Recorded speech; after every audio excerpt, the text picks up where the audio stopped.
This is the LCC Accessibility webinar. My name is Charlotte Cutter, and I am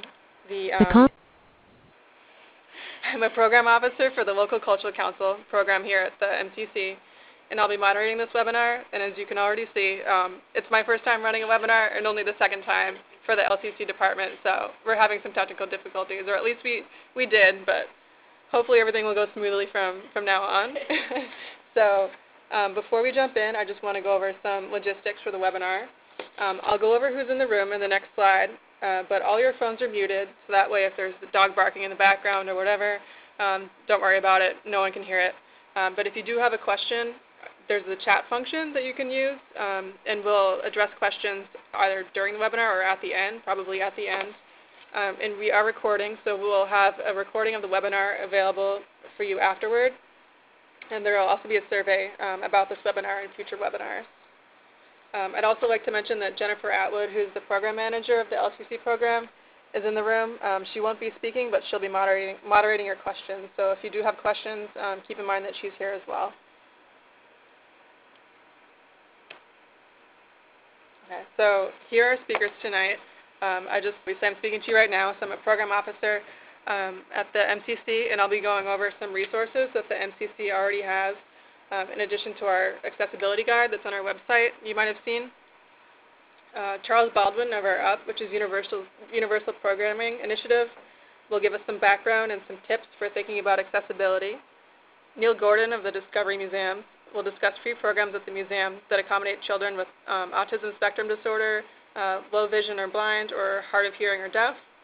And Bonnie Marchesani of ArtsNashoba will tell us about her accessible programming, mainly in theater, that's autism and sensory friendly and relaxed. And she'll also tell us about some learning experiences about reaching the right audiences and creating connections. So just remember that if we don't get to your question during the speaking portion, there'll be some time at the end as well. So here's some resources that are on the website. As I mentioned, we do have the accessibility guide. Actually, I'll click on that right now. Share.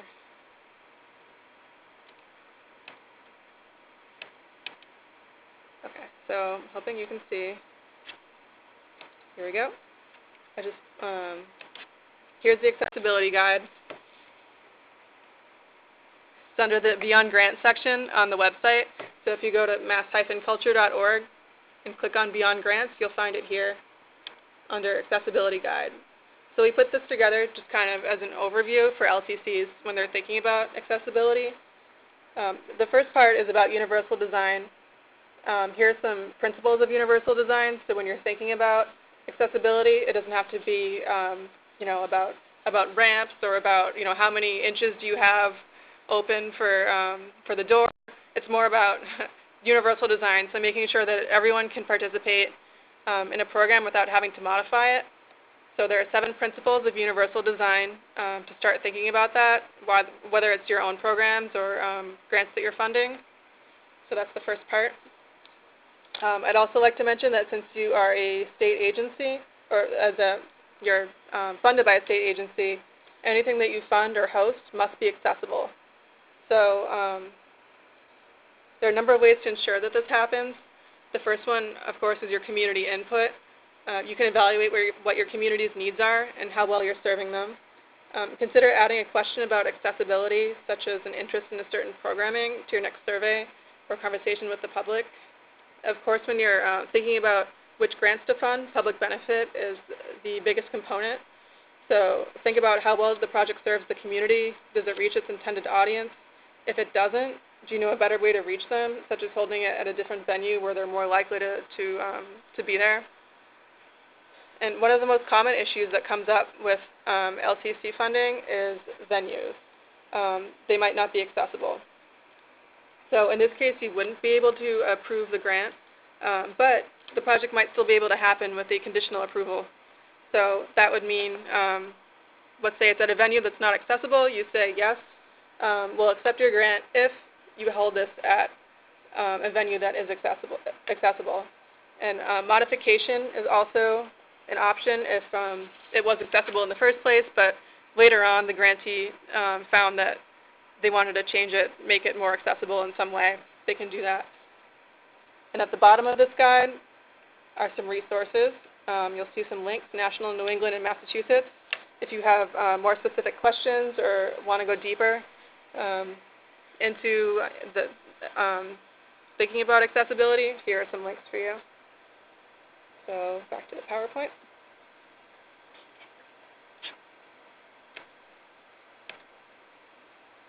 Okay, here we go.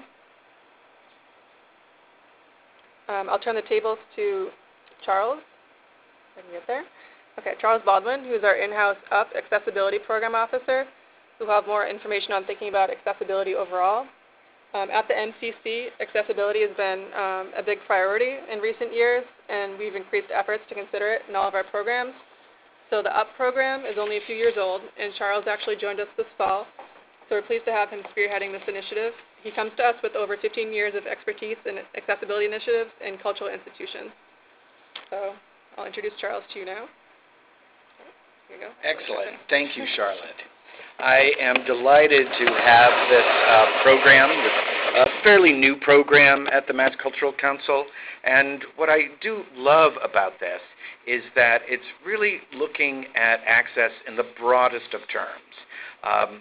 We often get focused on people with disabilities and the architectural barriers and the regulations that are required for us to meet.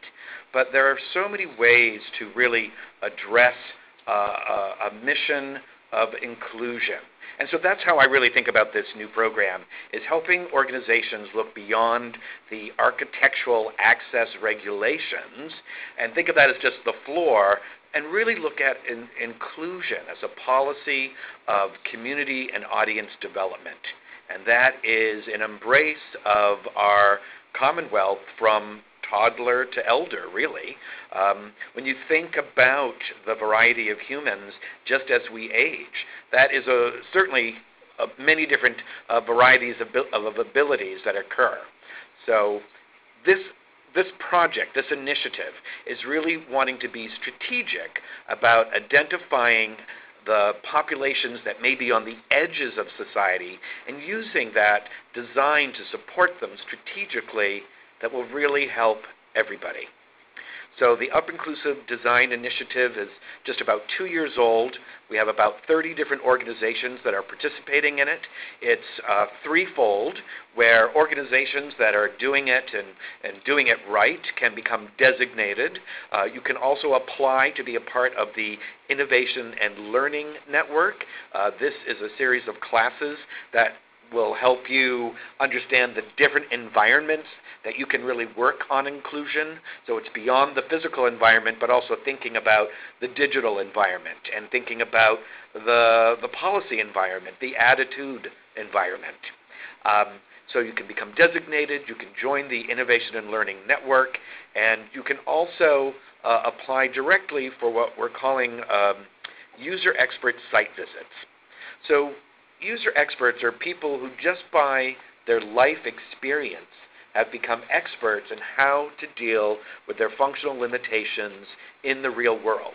And so it's an opportunity, it's a consultation for an organization to have people in their establishment really looking at it from a very distinct perspective.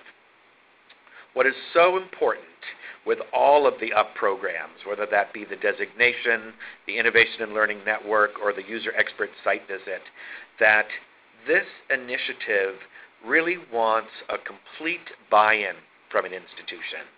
We want the executive to the volunteer to be aware of inclusion. We want them to infuse all the departments that an organization is working with. So whether that's the marketing department or the education department or, as I said, the volunteers in front of house, everyone should really be thinking about what are ways to embrace and be hospitable to the widest group of people possible. So we have these three components. We believe that it needs to be a top-to-bottom buy-in. We think that everyone should be trained so that they are welcoming the wide variety. And within that, within these organizations then, we are developing a peer network so that if one of the things that's so important when we're thinking about inclusion is that it really is about continued education. Because as soon as you think you got it right, something new is going to come along. And so the peer network really allows for experts to come or become organically out of the institutions. So if you have a question, you can ask someone who you are familiar with. How did they deal with that? Some of these solutions, and we'll talk about a few of them a little bit later, some of these solutions are easy, and you can have that aha moment, and sometimes they require a little bit more attention. So the idea of the peer network really allows for those of us who work in the cultural sector to really use those skills to think about innovative ways to solve problems. Because, I mean, ultimately, isn't that what we do in the arts and culture sector? And I must say I was probably totally off slide, but I'm pretty sure I hit everything I wanted to. So thank you, Charlotte. I forgot to point at the slides. We'll spend a little bit of time. But I'm delighted to be a part of this webinar. I do think that the Up Inclusive Design Initiative is part of the Mass Cultural Council. It's its own independent initiative, but we are seeping into a little bit of everything because, as Charlotte said, access and inclusion has become really on the forefront of the Mass Cultural Council's ideas about our very Commonwealth. So next up, we have Bonnie. Thanks, Charles, by the way. Thanks, Bonnie Charlotte. of ArtsNashoba. So ArtsNashoba is a relatively new nonprofit. They're 3 years old, and they've received LCC funding from many communities in the Groton area over the past 2 years. And they're known for their children's musical theater, so they offer classes and workshops in theater, music, and applied arts. They partner with Spring Hill Suites and the Marriott at least once a year for Art Night, which showcases artistic and musical talents of youth in the area. And this year they introduced adult artwork into the evening. So here we go, Bonnie. Thank you. In the summer of 2014, ArtsNashoba collaborated with Indian Hills School of Music in Littleton on a production of Into the Woods. And that was the first opportunity we had to participate in an autism-friendly performance. It was so rewarding for both the cast and the audience itself that we decided we wanted to bring this concept to our ArtsNashoba programming. We began working with a music therapist consultant to create a program that would work with our productions and with the performance venue we were using. And since our cast members are all school-age children and a daytime performance would not work, we decided to combine our final dress rehearsal with our autism-friendly performance. A relaxed performance or an autism-friendly performance involves lowering the house lights only partially. Any sudden loud noises or lighting changes are modified. Children can get out of their seats and speak as they need to. And if they wish, if they become a little bit overstimulated, they can go to our quiet room, which is fully staffed and fully supplied.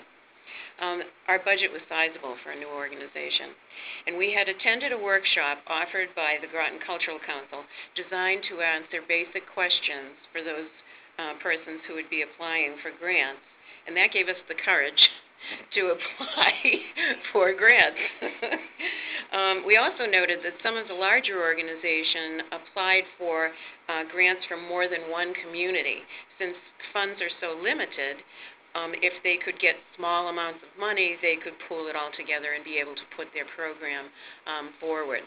And so that's what we did. We draw the majority of our students from the 14 surrounding towns, and we applied to the communities closest to Groton, and we were very honored to receive funding from 6 of those communities.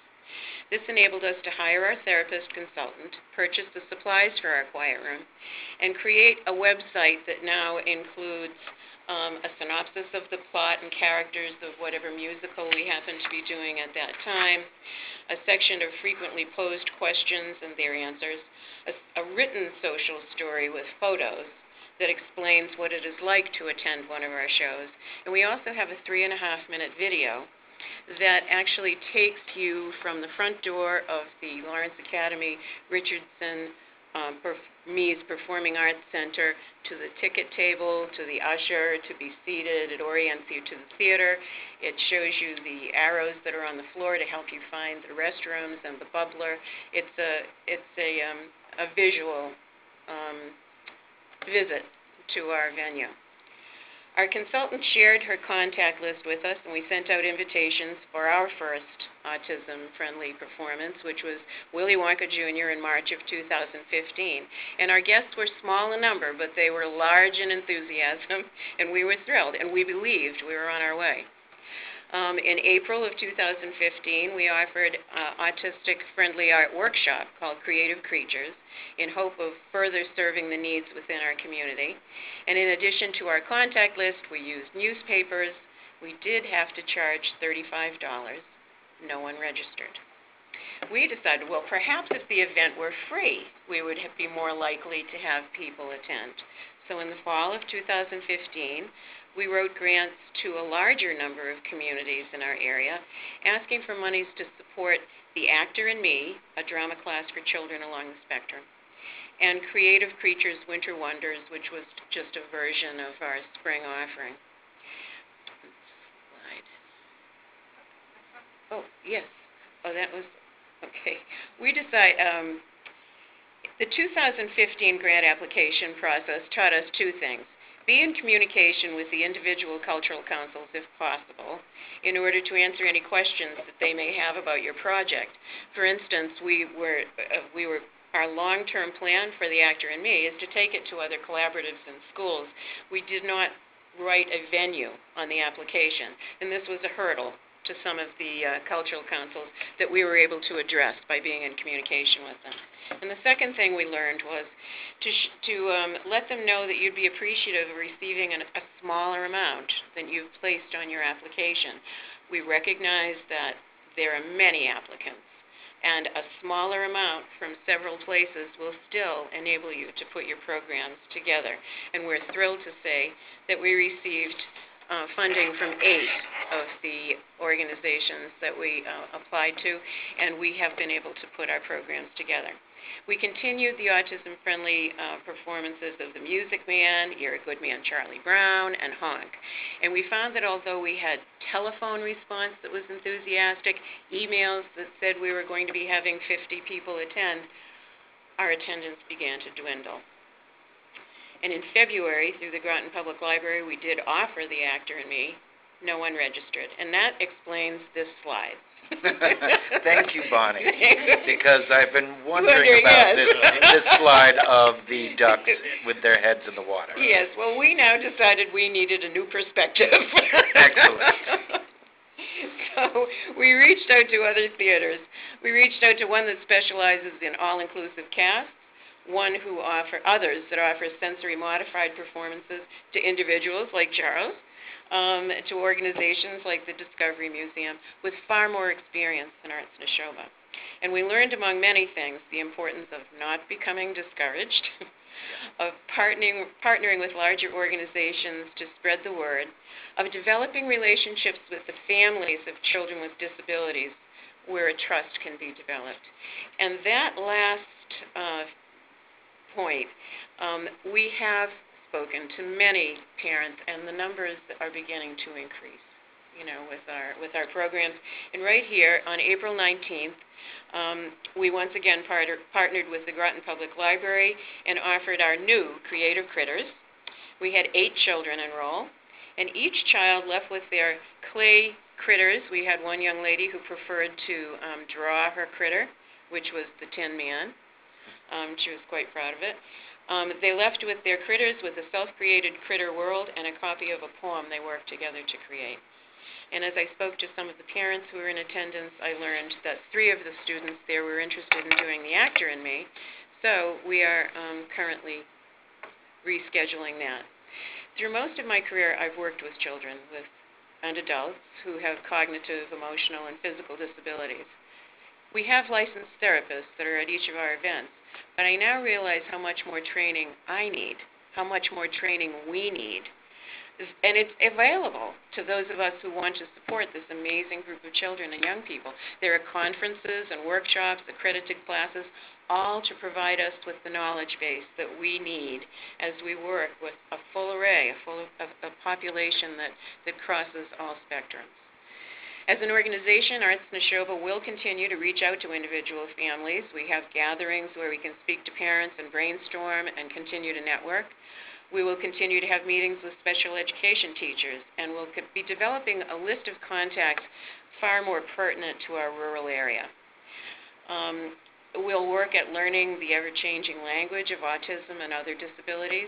We will continue to pursue, let me try that one again. We will continue to pursue training. And in the near future, we will also be pursuing partnering with a larger organization who can help us expand our reach. Thank you to the local cultural councils who recognize the need to support these special children who deserve to enjoy the arts right where they are. And this final slide, we believe everyone can learn to do their own dance, and we will keep learning with them. Thank you very much for this opportunity. Bonnie, I think it's so great that you shared that the story of, well, really how that it took a while to kind of get the rhythm going. Because people can care, and people can then modify a production or modify a program, but what resonates with me is the importance to build relationships and to build trust. So often families who have kids along the spectrum, they've received a lot, it can be difficult. So to really know that they can trust you, they can trust the environment, and it might take longer to build those numbers, but I would imagine it's pretty rewarding.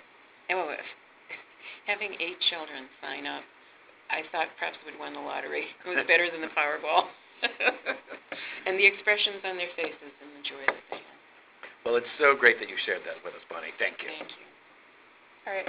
Thanks, Bonnie. Next up, we have Neil Gordon, the CEO of the Discovery Museum, who'll be telling us about accessible programming for children. Slide here. Okay. So a little bit about the Discovery Museum. The Children's Discovery Museum opened in 1982. The museums have evolved from a community-based children's museum to an organization of 2 museums, including a children's museum and a science museum. In 2014, the museum served almost 172,000 people. So here's Neil. That's great. Thanks.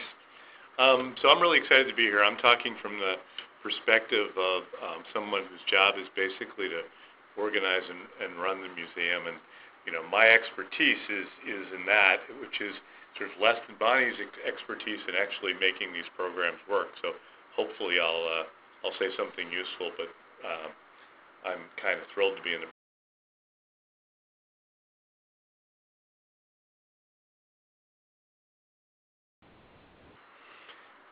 apparently the conference thinks I wasn't worth listening to. Wants to disconnect. It's an anti-administrator conference? Exactly.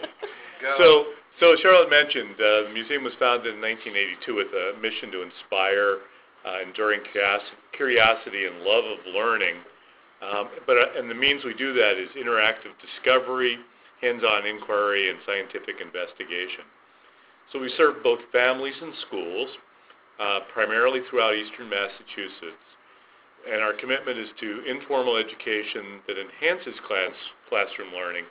But I must say our key element of learning is that it's family-based, and we're really focused on what kids are learning when they're in the presence of the key adults in their lives.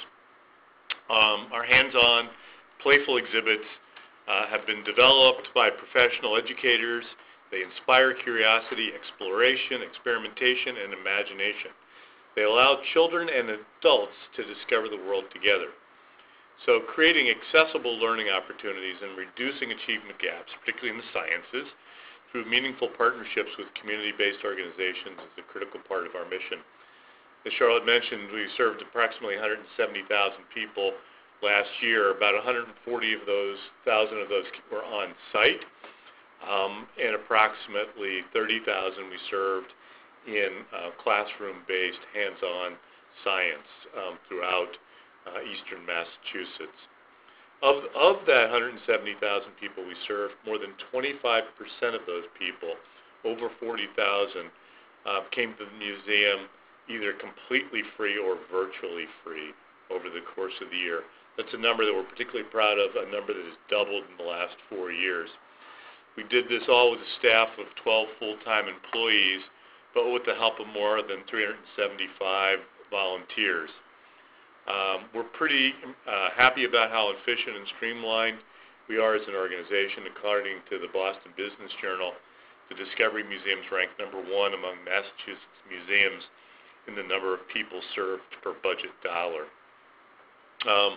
Maybe we go to the next slide. Our starting place is that every kid is naturally curious and creative. They bring that to the experience, and our job is through offering more than 400 special hands-on science, technology, engineering, math, art, music programs throughout the year. We reach those kids and unleash their potential. As I mentioned, our open door program let something like 25% of our audience in for free, and that's a program that addresses a variety of challenges that face families in visiting museums, whether they're financial, cultural, or in the case of the program I'm going to talk about tonight, developmental. We have a very simple philosophy here, is we think we're good for kids, and therefore we should be good for all kids. So I want to tell you a little bit about Especially for Me. Especially for Me is, a nationally recognized now program that is fully subsidized, designed for families with children who have specific learning differences. I can tell you through this program, we serve families with special needs, providing easier, more rewarding, and free museum visits. We serve families with children on the autism spectrum through partnerships with the Autism Alliance of Metro West. We serve children who are deaf or hard of hearing with the help of the Deaf and Hard of Hearing program at Boston Children's Hospital. And just recently we added programs for those with vision impairment, working in collaboration with the Perkins School for the Blind and Massachusetts Association for Parents of the Visually Impaired. These are free programs, which is critical, which is why the LCC funding is so important. And we'll talk a little bit about how important that is for parents in a second. We have specially trained facilitators. We're lucky to get music therapists and interpreters. And this year, in 2016, we're going to add to our repertoire a whole set of programs which are outdoor, nature-based experiences as we open a nature-based playscape and a fully accessible treehouse on July 1st. We offer a large calendar of programs, if you might want to click to the next slide. The calendar of programs now involves over 25 events during the course of the year. When we started this program back in 2010, we had 100 people participate in that first year. This year we'll have over 1,500 people. The program has grown 15-fold in 5 years. These programs, by and large, require advanced registration, so as a way for us to limit the number of people so as to make it a more pleasant and rewarding experience.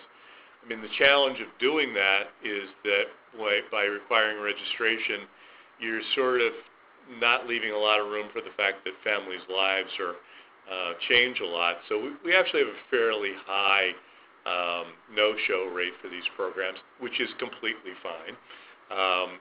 We expect that and we plan for that. Most of the programs are in the evening. We've been very fortunate through a partnership with a local restaurant, Not Your Average Joe's, to be able to offer free food as part of our events as well. I will say, as Bonnie mentioned, and she had some pretty impressive numbers, we're fortunate that the museum serves an audience of about 90 different communities in eastern Massachusetts. We've been fortunate to be able to submit applications to cultural councils in over 40 different communities, and this year we'll receive funding from more than 20 of those organizations. It shows that the folks who benefit from these types of programs live in every community, and every community recognizes the value in funding those. I just wanted to touch a little bit about sort of the feedback that we've gotten from some of our participants. I decided to illustrate this with a few quotes, which maybe you can read and maybe you can't. But I'll take the opportunity to summarize a couple of things they said. They appreciate that the experiences they have are both learning opportunities and memory creation opportunities. Parents really value the fact that this is a shared experience that's creating a basis for their family to build upon, which I think is very valuable. They appreciate the fact that we do it when the museum is closed to other visitors, so that the experience is quiet, and that the other people who are there share similar circumstances. This particular person said, with other understanding families.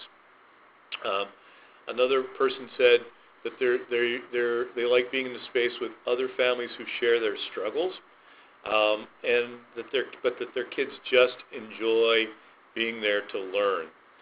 As I mentioned, the funding that we get is so important for this. As one visitor put it, being a free program is great because we have additional expenses that other families would not have. Higher child care costs that continue after the child is of the age when others would be able to stay home alone, therapies that might not be covered by insurance, adaptive equipment that might not be covered by insurance, and they thank us for the fact that the program is free. And we feel fortunate to very much get the support of folks for that. We have a couple of pictures on the next slide of people enjoying the events. Those could be any kid who comes to visit the museum. These kids are having the same rewarding experience that any kid gets, and that's what we particularly value about it. We were really fortunate. A couple of weeks ago, we had a recent visitor. He's an architect. He's a designer. He probably wouldn't mind mentioning that he's an Ivy League trained architect and designer, deaf from birth. And he shared with us that he remembered his childhood visits to the Discovery Museum as truly formative experiences. They were ones that offered sort of unique and inspiring opportunities for the sort of learning that was not even provided by the specialized school for the deaf that he was enrolled in. In our conversation, he remembered that the Discovery Museums is a powerful experience because it's so sensory, which is, the essence of our approach to learning for every kid. There are very few words, there are very few labels, but there's lots of opportunity to see, hold, touch, and experience things with many senses. So no matter how you learn, we see it as critical to make that possible. Charles talked a little bit about the UP program, and we've been very fortunate to participate in that over the last 2 years. The staff have been thrilled because while we're excited about it, especially for me, and the fact that we've been able to serve families, we also recognize that as a 34-year-old institution that was primarily built before the American for Disabilities Act was even thought about, we have a lot of limitations. Limitations that are primarily physical at this point. We feel like we're pretty fully committed to the idea, but that we still have a lot of work to do, and we've learned a lot through the UP program, and we're in the midst of a major expansion and renovation of the museum, which will make our buildings fully accessible, and we're working with some exhibit design folks that'll make all of our exhibitry fully accessible. So our last slide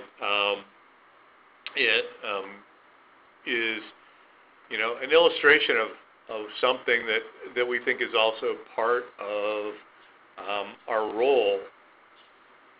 Because we serve so many people, and not all of those are families that are coming with kids with special learning challenges, we feel it a role to sort of be an advocate for the communities that we're working with. And this was actually something that we did as part of Light It Up Blue Day, a celebration of kids on the autism spectrum.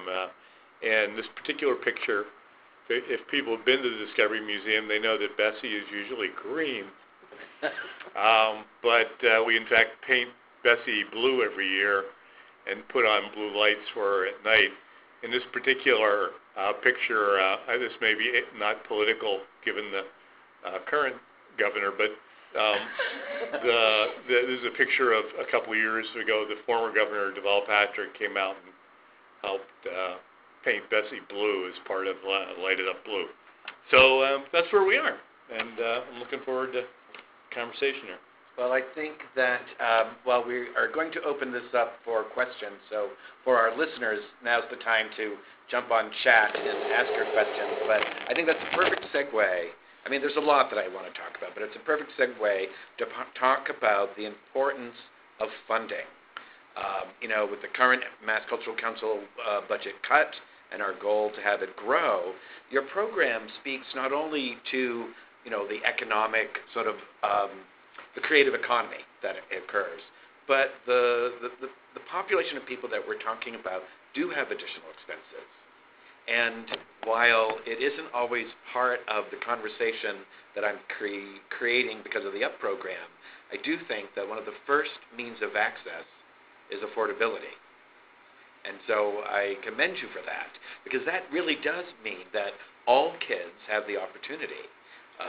And you obviously got the program going with the multisensory learning, right, which is right up there with Universal Design for Learning. So you've embraced that. Yeah, and we've been very fortunate. We've gotten a lot of support from a lot of different parts of the community, including the MCC and all the local LCCs.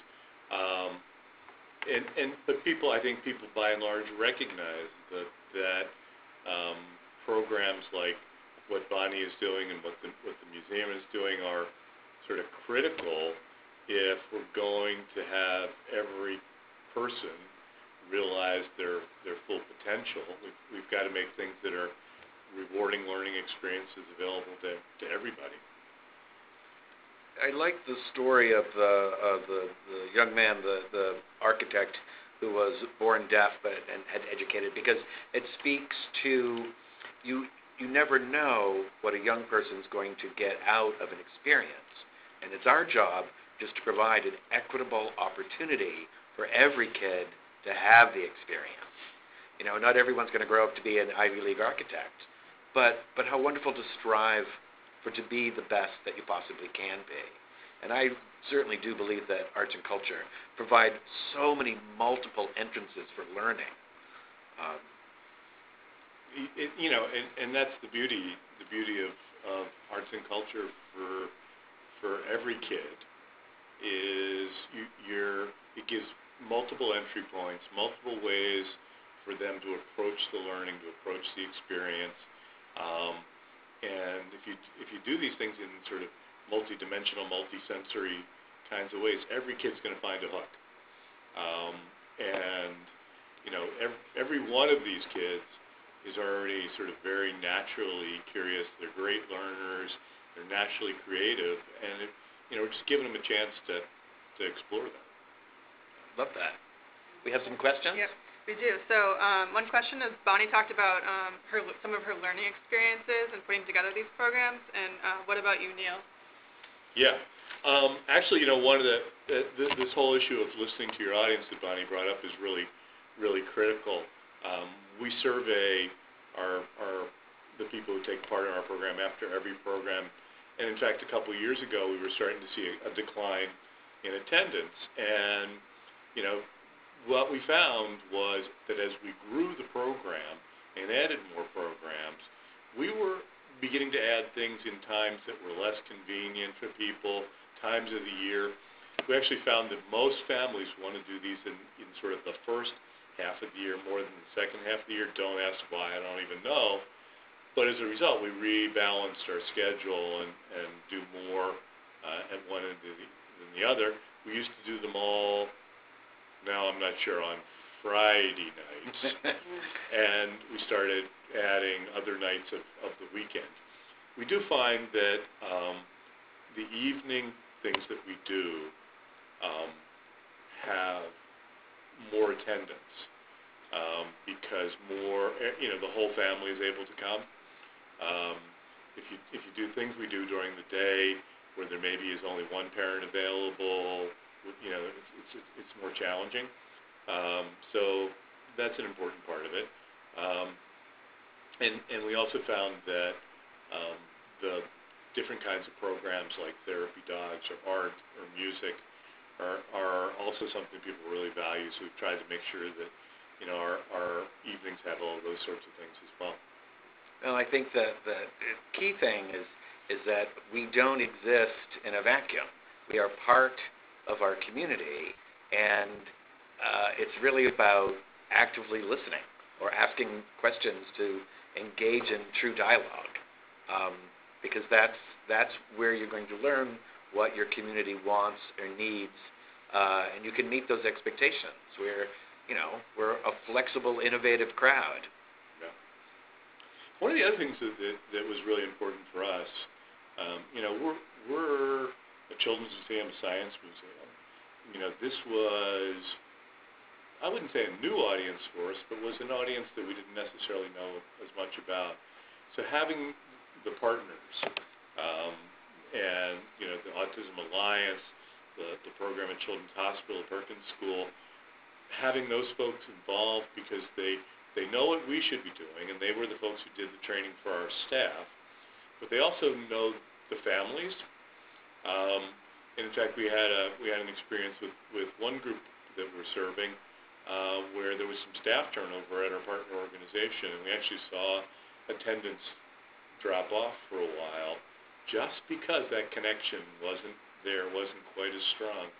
As soon as they restaffed and up, and the connections, the attendance has rebounded. So having partners in this has been really, really critical.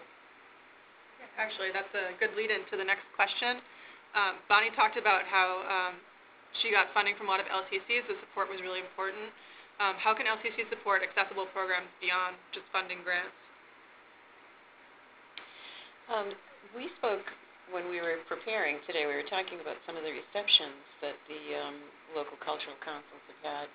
And I would have to say that I found it exceptionally helpful to go to a reception and to meet some of the other grantees. We are always looking for people that we can partner with to bring programs to all children. And I met a young woman who was doing Indian dance, and I would never have met her had I not been at that reception. And I also had the opportunity to meet people from another cultural council. I just found that wonderful. I love that. I love that idea that through a reception, something that is not part of the work, that in that environment, when we let our hair down, we actually have an opportunity to meet people, and networking at its most successful, because we're making connections and creating new projects and creating new goals. I completely agree with Bonnie. We've met a lot of folks at cultural council receptions that have led to connections that we just didn't even know were possible. Exactly. And the workshop that Groton Cultural Council had, where they invited those people from the community and from surrounding communities that were thinking of submitting grants, we were invited there to ask questions that we might have about the application process. It really, I can remember when I very first started writing grants, thinking that boards were somewhere in the atmosphere, and that it would be impolite to ask questions. That would be rude. And it became far more user-friendly, for me, and took some of the fear away. I think that local cultural councils don't need to be frightened to present these, because you can invite, Jennifer or other people from Mass Cultural Council if you think you won't have the answers. But it was wonderfully helpful. you, Bonnie. I think what you're referring to is actually a grant information session, which some of the volunteers, some of the councils do that. So like you said, some of the options they have beyond funding would be providing those grant receptions to make the connections and to also meet with the grantees, and so that the grantees have opportunities to connect with further in the community. And then the other thing that you mentioned was having an info session about how to apply for a grant, where you can have your opportunity to ask the questions and be sure that you have the best application coordinated to the local cultural council, because as we know, each local cultural council has their own local guidelines, which is kind of the whole point of the program, so you can make sure that your programming is something that they're looking for providing it with for their community. So thank you for actually mentioning those two things. I was thinking one of the things we would love a little bit more is to figure out how the connections that the cultural councils can be part of our marketing of what we do. I don't feel like we've fully tapped into the networks that the folks who are in the councils have. Interesting you mentioned that, because that's the one thing that the LCC volunteers are always interested in doing more of, is raising the visibility that they have within their communities, and also helping to promote the projects that they fund as well. So I think there's definitely opportunities to do that.